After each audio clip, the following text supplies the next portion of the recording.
Tony, you referenced your leadership and talking about after Saturday's game with that they pulled guys together for a meeting earlier in the day. How have they been so far? How would you assess how they've been able to handle a team that's young, that has obvious growth potential, and trying to get them to that point?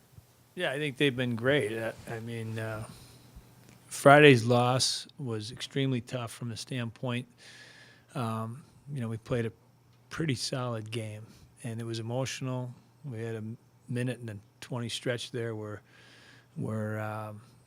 Daniel, who has been playing sensational, got knocked down and out for the first one, and they got us on our heels. So I think it was really important for our leaders to get our group focused again after going through that. Because as a young team, when you feel you play well enough to win, you don't win. Sometimes it's hard to regroup and get ready for the next one. I thought they did that. I actually thought we played better Friday, but we played, we battled and found a way to get it done Saturday. Again, Daniel was really good. I thought the defense, we blocked, said 27 on the sheet. We blocked over 30. I thought that was a huge part of the game, the commitment to keeping the puck out of the net and making it as easy as possible on Daniel was very obvious. But Peter and Shea, our two captains, have been outstanding. Some of your guys have talked about they can more or less tell in the first 5-10 minutes of the game how it's going to go and how they're feeling and how the team is skating and playing. How do you sort of get them in a mindset where even if it's not going well early, you can change that maybe at the first intermission or in the middle of the game, which seems like it's been an issue so far? Yeah, it's a great point by you, and I think that's something that a young team has to learn individually and certainly as a group on how to refocus when things aren't going perfect. Most of the situations that have happened that have put us in a bad spot have been the early penalties.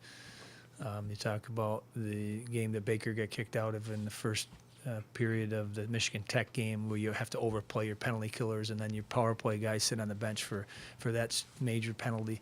Same thing happened in the game against Minnesota. So I think, it's hard as a coach to try to back them off and take the aggressiveness out when that's the strength of that young group. So we'll have to continue to, focus on being more disciplined or more control of our energy. I think that's what you saw in the first period of both Friday and Saturday was the anticipation of playing a Big Ten matchup against Minnesota. The energy was probably a little bit too much and out of control. And I think the second period in both games it settled into it. But that's certainly a great point by you that we have to be, or to be a great team, you have to be able to, when you're not 100% or you're not sharp, figure out how to get in the games quicker so before it gets away from you and you start having to chase it.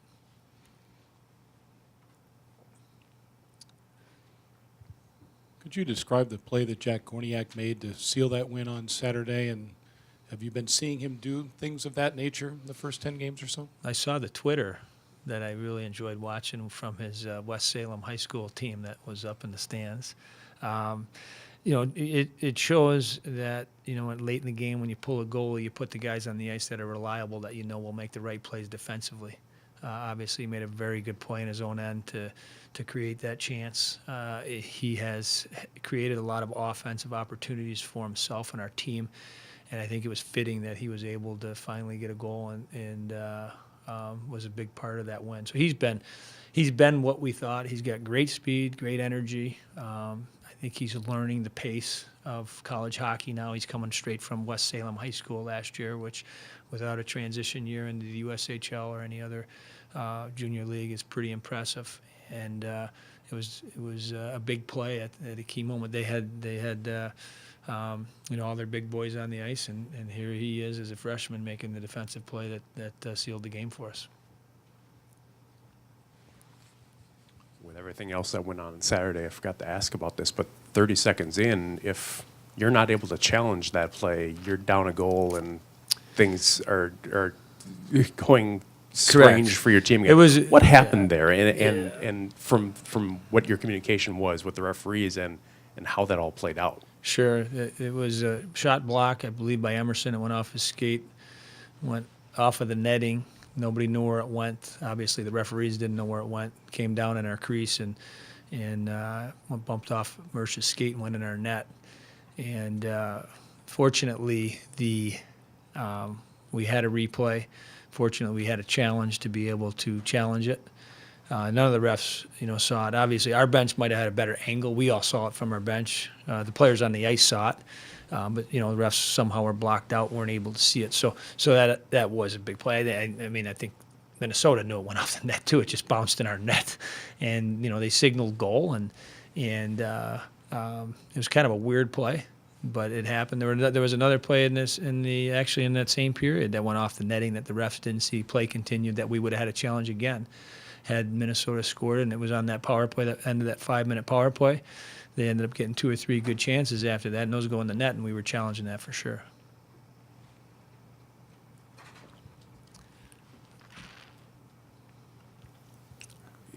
Getting back to what I asked about the leadership, you've got this stretch of back-to-back road games, back-to-back road series coming up. What is their role in getting you guys ready for that, for going on the road just in general, playing in those kind of atmospheres to make sure guys are in the right mindset especially you're talking about young guys that maybe can get amped up in those kind of scenarios? Well, certainly they've had more experience in going into games and buildings like this. We're playing the number 6 team in the country. It's every week we're going to be playing top teams. That's who's on our schedule remaining.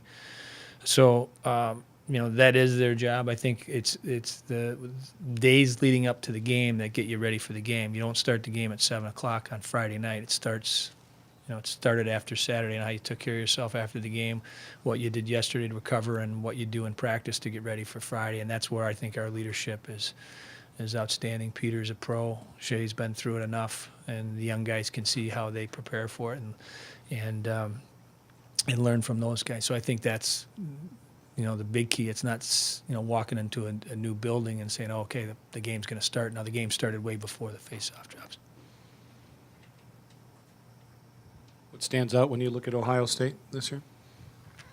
26, is that his number? Yeah, they got a great offensive team. They've been very dynamic. They love the wide open game. We'll have to be very disciplined on how we play without the puck. We don't want to get in a track meet, which you saw a little bit of both Friday and Saturday, where we let Minnesota's speed, which their strength was, become part of the game, and I think that'll be the same focus against Ohio State, and the discipline part of staying out of the box and playing 5-on-5 will be key. They're a high-powered offensive team that the skilled players, you can bottle them up 5-on-5 and do a good job against them, but if you give them 2 or 3 power plays a period, they're on the ice a lot in offensive situations, and then that carries over in the 5-on-5. So I think this is a really important weekend for us to make sure we don't trade penalties and power plays with them. And obviously, it's a big weekend. They're a great team. They're a team that we have to be excited about playing. Because it's another opportunity for us to show where we're at. And I like the progress we've made. Again, real happy with the development of the kids. Daniel Lebedev, which we haven't made a whole ton of, or given a ton of attention to, at least I haven't. He's had a tremendous start to his career. He's going to start on Friday night. I think if you look at the Friday night game against Minnesota, he played pretty outstanding to lose that game with a bad break there on the call. But he's I think our bright spot that people weren't kind of sure what we were getting in net, and he's lived up to what we thought he would do. With Daniel, you've seen some poise from him in some pretty, a game at North Dakota, game against Minnesota, rival kind of atmospheres. Is that what you expected out of him? Is that more than you expected out of him? A freshman that's coming into a new situation? He's got a great personality for a goalie. I say this over and over. He looks the part. He gets in the net. He's challenging. He wants to be in there. He's big. He's aggressive. He's confident. He got rattled there in the second period on Friday night because he got blown out of the net, and he's playing a great game. And next thing he looks up at the scoreboard, we're only up 2-1, and now we got to kill a penalty. So he did lose a little bit of composure there, which you would expect for whether you're an experienced goalie or a young goalie. But after that, he settled right back into the series. I was a little concerned that after losing a tough game like that and having to bounce back and play that same team the next night, if he could regain his focus and be ready, and obviously he was. So it's another thing that we've learned about him is his ability to put things behind him fast and get ready, and he's been very, very consistent. He's been what you need in a starting goalie.